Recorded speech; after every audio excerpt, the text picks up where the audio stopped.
Hey guys, welcome back to my channel. Today I'm going to explain second part of Under the Power. लेकिन अगर आपको मेरा explanation पसंद आता है तो प्लीज चैनल को सब्सक्राइब कर लीजिए और बेल आइकन को हिट कर दीजिए।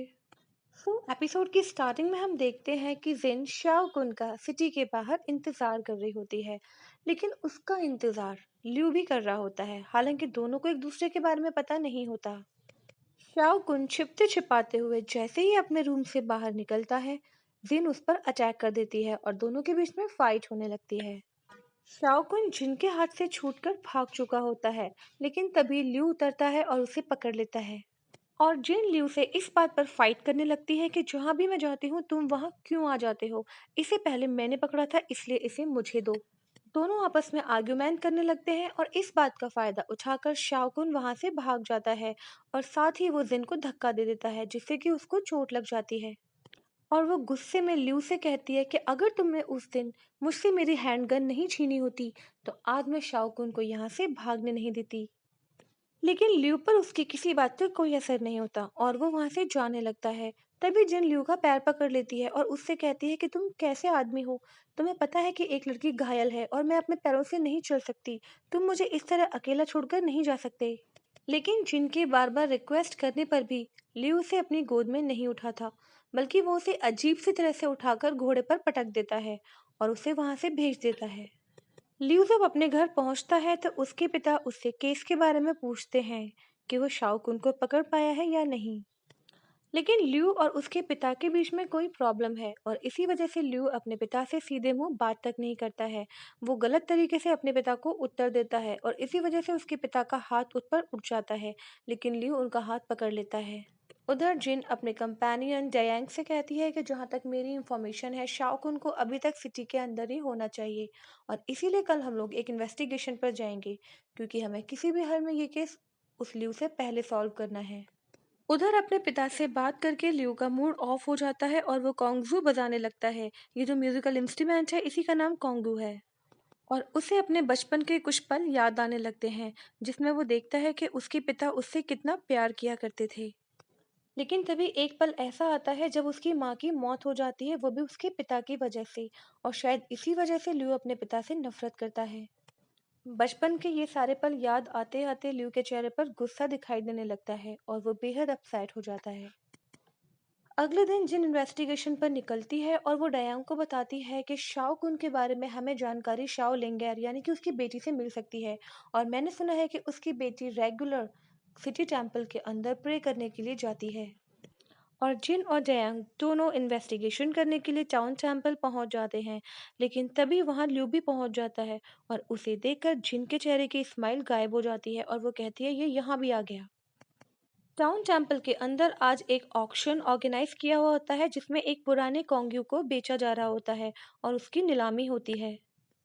जिन जन्यांग से कहती है कि कोई बेवकूफ ही होगा जो इस पुराने कबाड़ को खरीदेगा। तभी पीछे से एक आवाज आती है और सबसे ऊंची बोली ल्यू लगाता है। लियो ऑलमोस्ट उस कॉन्ग को खरीद ही चुका होता है कि तभी पीछे से एक और आवाज आती है और वो आदमी लियो से भी बढ़कर उस कॉन्ग के लिए बोली लगाता है। और ये नया कैरेक्टर है चांसलर यैन सॉन्ग का बेटा यांग शिफैन, जो लियो को कुछ खास पसंद नहीं करता। आज के ऑक्शन में इस कॉन्ग्यू को योंग शिफैन जीत लेता है और लियू उसे बधाई देता है। तभी लियू की नज़र ऊपर पड़ती है जहां उसे जिन दिखाई दे जाती है। लियू की नज़र पड़ते ही जिन अपना चेहरा छिपा लेती है और पीछे की तरफ मुंह कर लेती है। उधर चांसलर यैन सॉन्ग डिफेंस मिनिस्टर ज्यू लैंग को इस बात के लिए डांट रहे होते हैं कि तुम्हारी वजह से डिफेंस मैप खो गया है और इसीलिए अब मैं तुम्हारी कोई मदद नहीं कर सकता।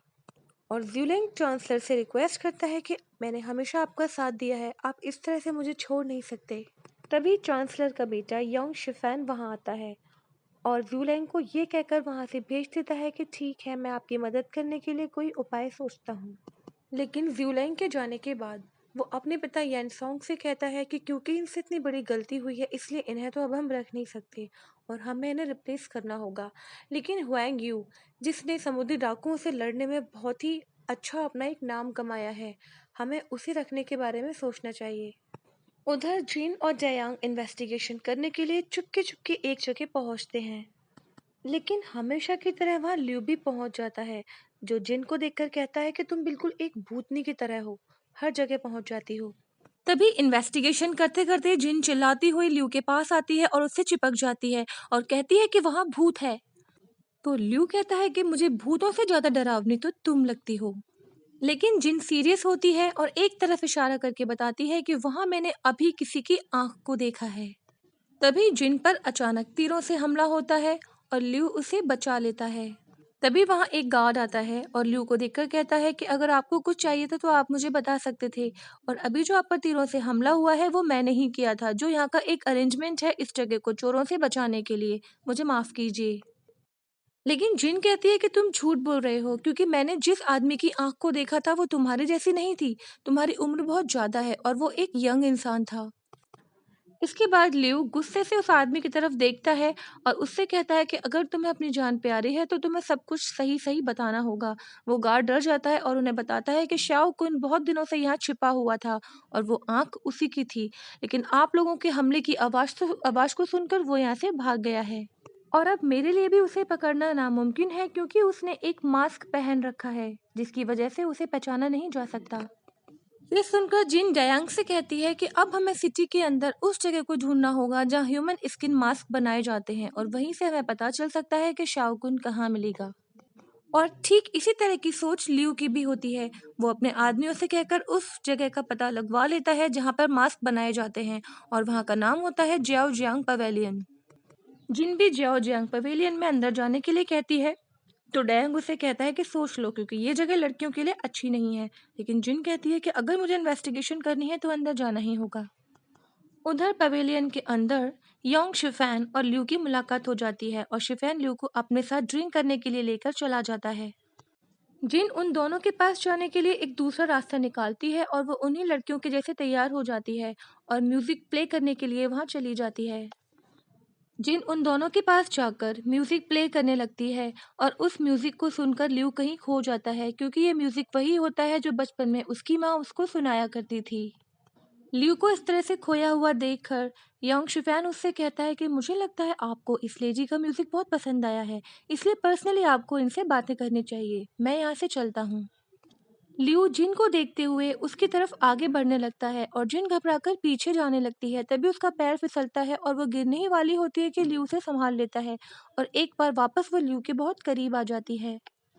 लेकिन जिन नशे में होता है और उसे कुछ भी होश नहीं होता, बट फिर भी उस लेडी की आवाज़ सुनकर वो समझ जाता है कि ये जिन है, और जिन उसके नशे का फ़ायदा उठाकर उसके पास से शाओकुन की फ़ोटो निकाल कर ले जाती है। लेकिन थोड़ी देर बाद लियू के आदमी जिन के पास जाते हैं और उससे लियू की उस खोई हुई चीज को मांगते हैं। तो जिन नासमझ बनने का ड्रामा करती है और कहती है आप किस बारे में बात कर रहे हैं, क्योंकि मुझे किसी बात की कोई इन्फॉर्मेशन नहीं है और आप इस तरह से मुझ पर चोरी का इल्जाम नहीं लगा सकते। लेकिन तभी गार्ड केन जिन से कहता है कि हमारे सामने ये ड्रामा बंद करो, क्योंकि तुम अच्छे से जानती हो कि मैं किस चीज़ के बारे में बात कर रहा हूँ। और वैसे भी एम्ब्रॉयडर्ड गार्ड के साथ जो लोग बेईमानी करते हैं उनका एक ही हश्र होता है, या तो उन्हें मार दिया जाता है या उन्हें जेल में बंद कर दिया जाता है। तुम चुन लो कि तुम्हें इनमें से क्या पसंद है। अब जिन थोड़ा थोड़ा घबराने लगती है, लेकिन वो अभी भी यही कहती है कि आप क्या कह रहे हैं, मुझे कुछ समझ नहीं आ रहा। लेकिन कुछ समय बाद जिन खुद ही लियू के पास जाती है और उसे वो पेंटिंग वापस कर देती है और कहती है कि मुझे उम्मीद है कि आप मुझे माफ़ कर देंगे। इसके साथ ही वो उससे कहती है कि आपके गार्ड्स ने मुझे दो ऑप्शन दिए थे कि या तो मैं मारी जाऊंगी या मुझे जेल में बंद कर दिया जाएगा। अब आप ही बताइए, अभी तक मेरी शादी भी नहीं हुई है, आप प्लीज़ मुझे माफ़ कर दीजिए। लेकिन लियू डायरेक्टली उससे सिर्फ एक ही सवाल करता है कि तुम पहले मुझे ये बताओ कि तुमने वो म्यूज़िक कहाँ से बजाना सीखा। तो जिन उसे बताती है कि जब मैं हुआ गोइंग में वर्क कर रही थी तब एक बार मैंने मास्टर म्यू की जान बचाई थी, और तब उन्होंने मुझे अपना स्टूडेंट बना लिया था और उन्हीं से मैंने ये प्ले करना सीखा। लेकिन आपको इस बात से इतना फर्क क्यों पड़ता है। उसकी इस बात को सुनकर लियो उसकी तरफ गौर से देखने लगता है, और इसी के साथ ये पार्ट खत्म हो जाता है। तो ये एपिसोड और ये ड्रामा आप लोगों को कैसा लग रहा है, आप लोग मुझे कमेंट बॉक्स में ज़रूर बताइएगा। वीडियो को लास्ट तक जरूर देखिएगा। इसके अलावा जिन लोगों को मेरा एक्सप्लेनेशन अच्छा लगता है वो मेरा एक और drama queen love and war जो कि अभी रनिंग में है, प्लीज़ उसका एक्सप्लेनेशन भी जरूर देखिएगा और उस पर अपने कमेंट्स जरूर दीजिएगा। तो हमेशा की तरह इस वीडियो को लाइक कीजिए, शेयर कीजिए, कमेंट कीजिए। Your comments means a lot to me.